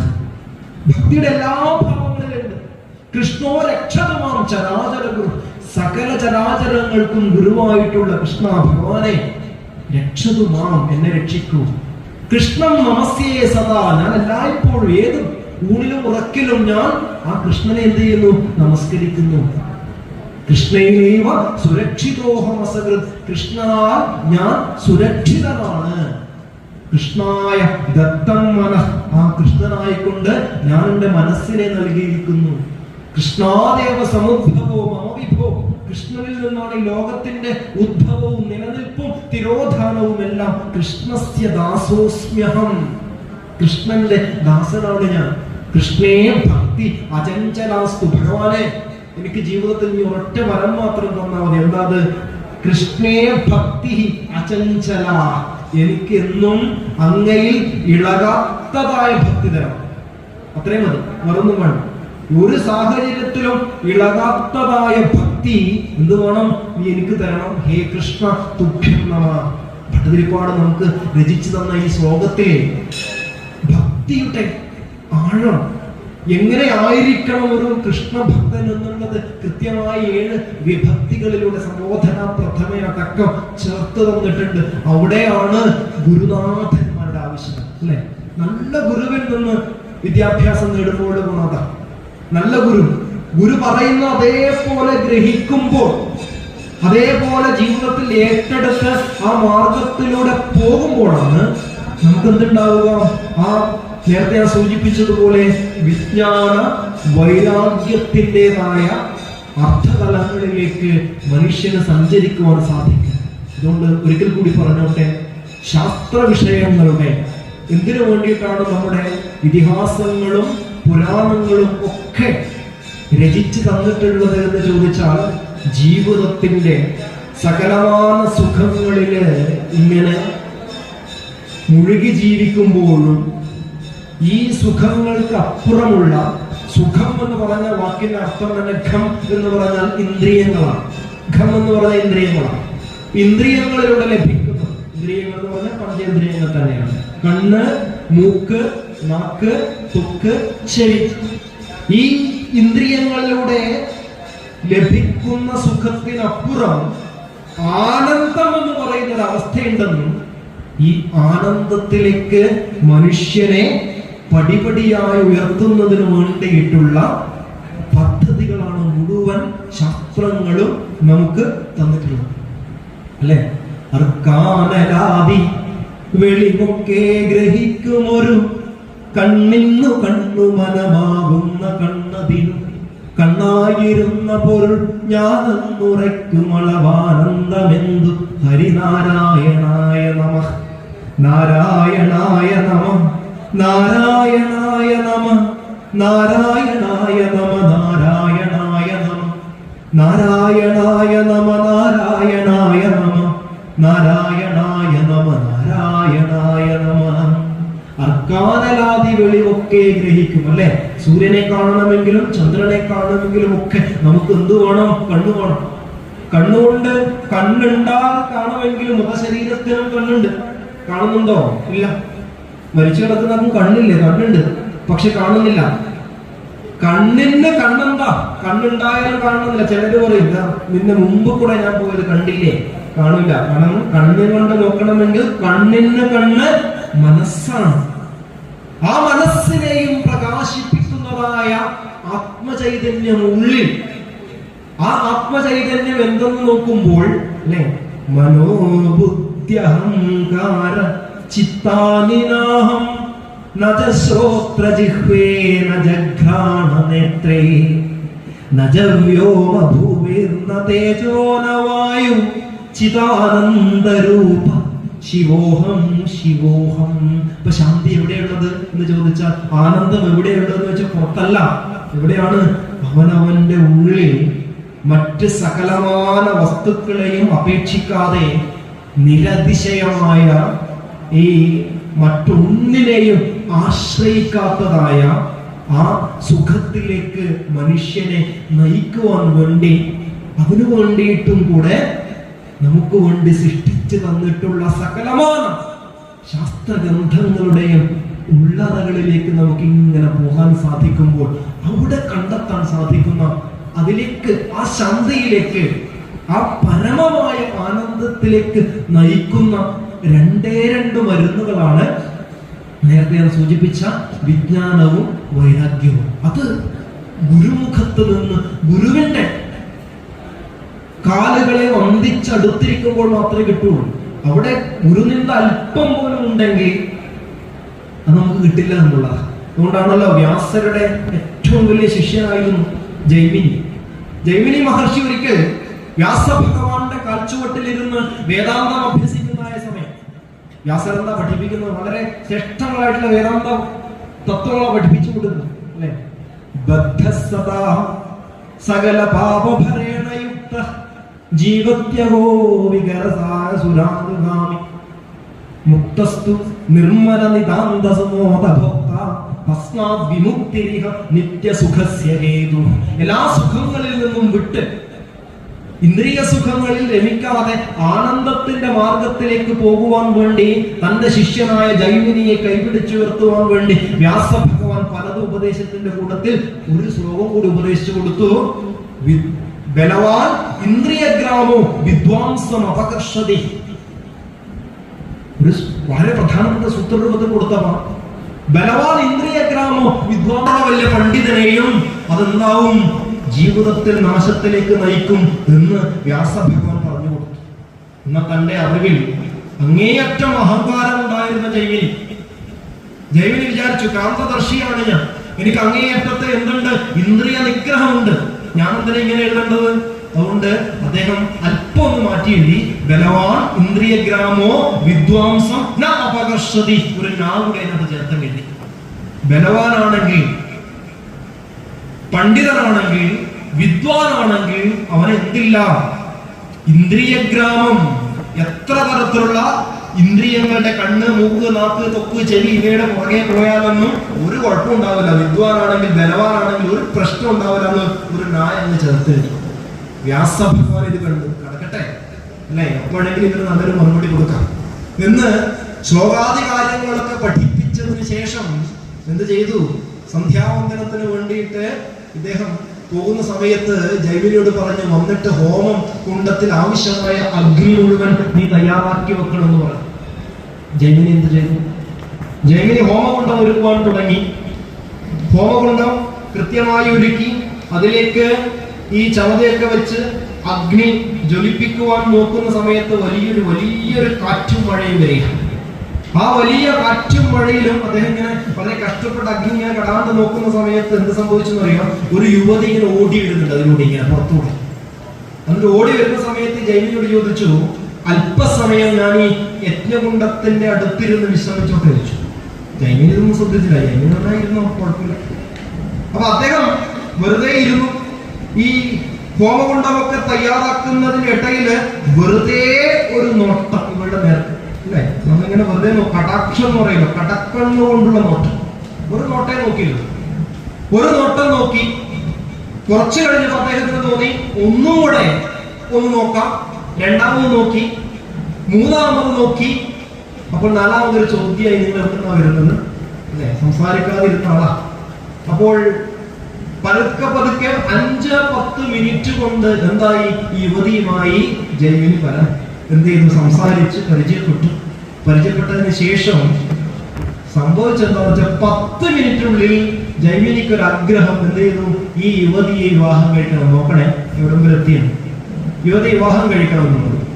അപ്പൊ യുവതി എന്താ പറഞ്ഞാല്, വിവാഹം കഴിക്കുന്നതോടെ എനിക്ക് പ്രശ്നമൊന്നുമില്ല, പക്ഷെ ജീവിതത്തിൽ എനിക്കൊരു വ്രതമുണ്ട്. വളരെ ശക്തനായിട്ടുള്ള നല്ല കായിക ബലമുള്ള ഒരാളെ മാത്രമേ വിവാഹം കഴിക്കുള്ളൂ തീരുമാനിച്ചിട്ടുള്ളൂ എന്ന് പറഞ്ഞു. ആയിക്കോട്ടെ, അതിനെന്താ?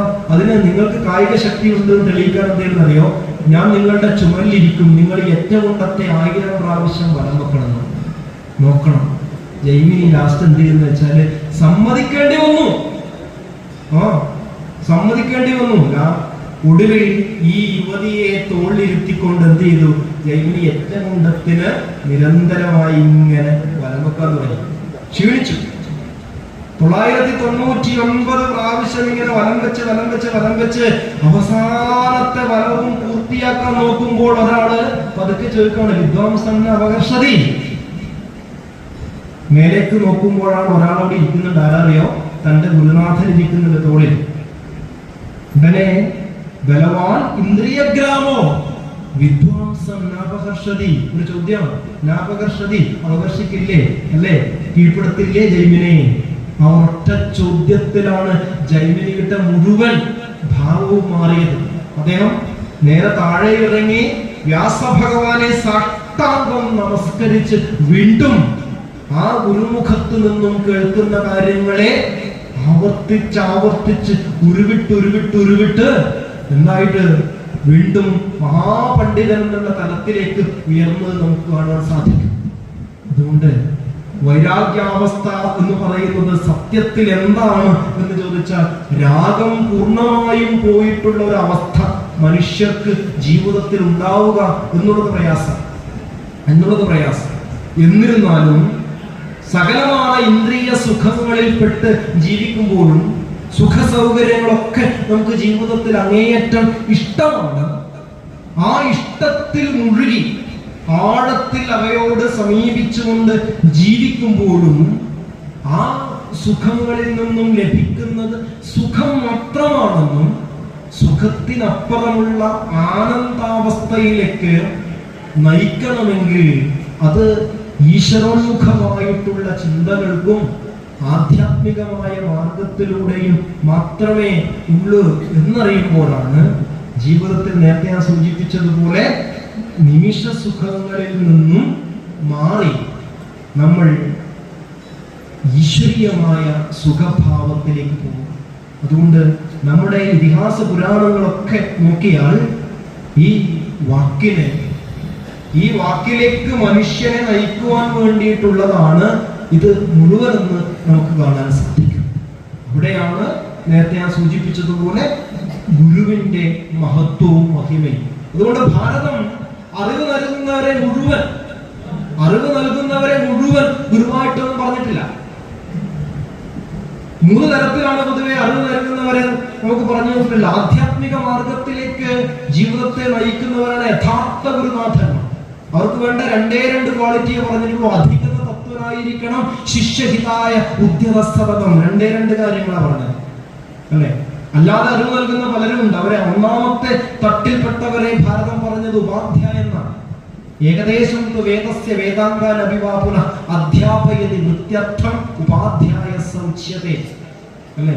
ഏകദേശം വേദത്തിന്റെ ഏകദേശ ഭാഗങ്ങൾ പഠിക്കുകയും വൃത്യർത്ഥം അവനവന്റെ വൃത്തിക്ക് വേണ്ടിയിട്ട് ശമ്പളത്തിന് വേണ്ടിയും പഠിപ്പിക്കുന്നവരെ ഭാരതത്തിൽ ഗുരു എന്നൊന്നും വിളിച്ചിട്ടില്ല. അവരെ വിളിച്ചവർ ഉപാധ്യായ, ട്യൂഷൻ മാസ്റ്റർ. ആ ട്യൂഷൻ മാസ്റ്റർക്കും അപ്പുറം കടന്ന് ആചിനോദിച്ച ശാസ്ത്രാർത്ഥാൻ ആചാര്യ സ്ഥാപയത്യപി സ്വയം ച ആചരതേ യസ്മാത് തസ്മാത് ആചാര്യുച്യതേ അല്ലേ? അറിവിന്റെ പാഠങ്ങളെ ജീവിതത്തിൽ ആചരിച്ച് പ്രചരിപ്പിക്കുന്നവരെ ഭാരതം ആചാര്യന്മാരെന്ന് വിളിച്ചു. അതിനും അപ്പുറം അല്ലെ? സാലറിക്കുമല്ലാതെ സാറ്റിസ്ഫാക്ഷനുമല്ലാതെ സാൽവേഷന് വേണ്ടി ആത്മനിർവൃതിക്ക് വേണ്ടി അറിവ് പകർന്നു കൊടുത്ത തലമുറയെ 2 ഗുണങ്ങളോടുകൂടി അധികത തത്വനായിട്ട് ശിഷ്യഹിതത്തിനായിക്കൊണ്ട് ഉദ്യതസതതം എല്ലായ്പ്പോഴും 24 മണിക്കൂർ, അത് വിദ്യാലയ സമയത്ത് മാത്രമല്ല, 10 മണി മുതൽ 4 മണി വരെ മാത്രമല്ല, സതതം ഏത് സമയവും എപ്പോഴും ശിഷ്യന്റെ ഹിതത്തിനായിക്കൊണ്ട് പ്രവർത്തിച്ചവരെ ഭരണം വിളിച്ചിരുന്ന പേരാണ് ഗുരു. അവർക്കുള്ളതാണ് ഗുരു എന്നുള്ള ആ നാമം. അതുകൊണ്ട് എന്താ വിജ്ഞാന വൈരാഗ്യങ്ങളിലേക്ക് മനുഷ്യൻ കടക്കണമെങ്കിൽ എന്ത് വേണം? അജ്ഞാന കർമ്മകൃത ബന്ധനമായിട്ടുള്ള ക്ഷണാലെല്ലാം അല്ലെ? നമ്മൾ അറിഞ്ഞും അറിയാതെയും ചെയ്ത പാപങ്ങളിൽ നിന്നും മോചനം നേടിയിട്ടുള്ള ഭാവത്തിലേക്ക് മനുഷ്യന്റെ മനസ്സിനെ നയിക്കണമെങ്കിൽ അതിന് ആദ്യം ഞാൻ പറഞ്ഞു വന്ന ഏറ്റവും നല്ല മാർഗം എന്ന് പറഞ്ഞാൽ ഈശ്വരനെ സ്മരിച്ചുകൊണ്ടിരിക്കുക എന്നുള്ളതാണ് അല്ലെ? രാമായണത്തിലെ ഏറ്റവും പ്രധാനമായിട്ടും ഹനുമാന്റെ ശക്തിയെക്കുറിച്ച് ആലോചിച്ചാൽ നമ്മൾ ഒറ്റ സ്ഥലത്തേക്ക് എത്തും. എന്താ അറിയോ? ഒരു സ്ഥലത്തേക്കേ ഉള്ളൂ, ഇവിടെയില്ല. അതിന്റെ രഹസ്യം മുഴുവൻ ഒറ്റ പദ്യത്തിലുണ്ട്. നളിനതള നേത്രനാം രാമൻ തിരുവടി നാമാമൃതം ജപിച്ചിടും ജനം സദാ. അമലഹൃതി മധുമദന ഭക്തി വിശുദ്ധരായി അജ്ഞാന കർമ്മകൃത ബന്ധനം ക്ഷണാൽ. സുചിര വിരചിതമഭി വിമുച്യ ഹരിപദം സുസ്ഥിരം പ്രാപിക്കുമില്ലൊരു സംശയം. രഘുതിലക ചരണയുഗമകതളിരിൽ വെച്ചൊരു രാമദൂതന് ബന്ധം ഭവിച്ചിടുമോ? അല്ലെ? രഘുതിലക ചരണയുഗമകതളിരിൽ വെച്ചൊരു രാമദൂതന് ബന്ധം ഭവിച്ചിടുമോ? ജീവിതത്തിൽ എല്ലാ കർമ്മങ്ങളിലും പെട്ട് സഞ്ചരിക്കുമ്പോഴും ഹനുമാൻ സ്വാമിയുടെ ജീവിതത്തിൽ മുഴുവൻ കർമ്മങ്ങളിൽ നിന്ന് കർമ്മങ്ങളിലേക്കാണ്.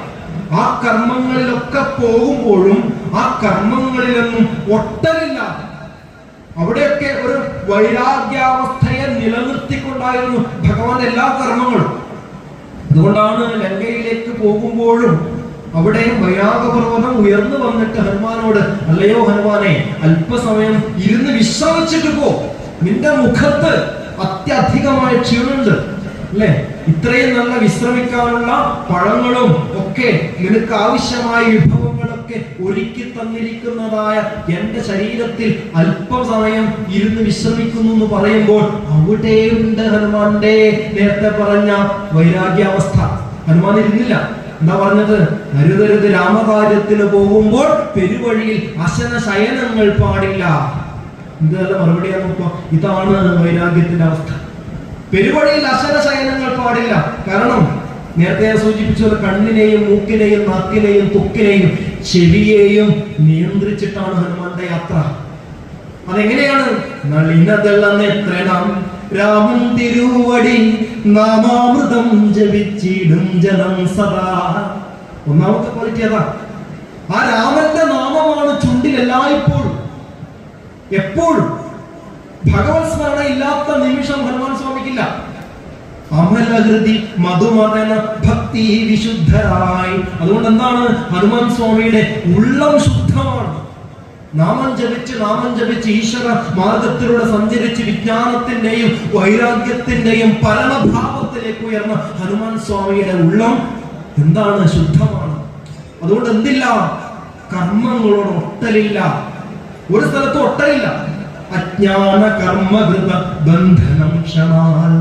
അറിഞ്ഞും അറിയാതെയും ചെയ്ത എല്ലാ കർമ്മങ്ങളിൽ നിന്നും, സഞ്ചിതവും പ്രാരബ്ധവും ആഗാമിയുമായിട്ടുള്ള കർമ്മങ്ങളിൽ നിന്നും പൂർണ്ണമായ മോചനം നേടിയിട്ടുള്ള യാത്രയാണ്. എങ്ങനെ സാധിച്ചു? നാമജപത്തിലൂടെ വൈരാഗ്യാവസ്ഥയിലേക്ക് പടിപടിയായി ഉയർന്ന ഹനുമാൻ സ്വാമിയുടെ ജീവിതം, ലക്ഷ്മണന്റെ ജീവിതം, ശ്രീരാമചന്ദ്രന്റെ ജീവിതം, ശ്രീകൃഷ്ണ സ്വാമിയുടെ ഒക്കെ ജീവിതം നമ്മുടെ ഉള്ളിലേക്ക് വിജ്ഞാനവും വൈരാഗ്യവും കൊണ്ടുവരുവാൻ വേണ്ടിയിട്ട് നമുക്ക് കൂടുതൽ ഉതകട്ടെ എന്ന് മാത്രം പ്രാർത്ഥിച്ചുകൊണ്ട് ഞാൻ എൻ്റെ വാക്കുകളെ ഭഗവാന്റെ പാതാരവിന്ദങ്ങളിൽ സമർപ്പിക്കുന്നു. സന്തു നിരാമയാഃ സർവേ ഭദ്രാണി പശ്യന്തു മാ കശ്ചിത് ദുഃഖഭാഗ് ഭവേത്.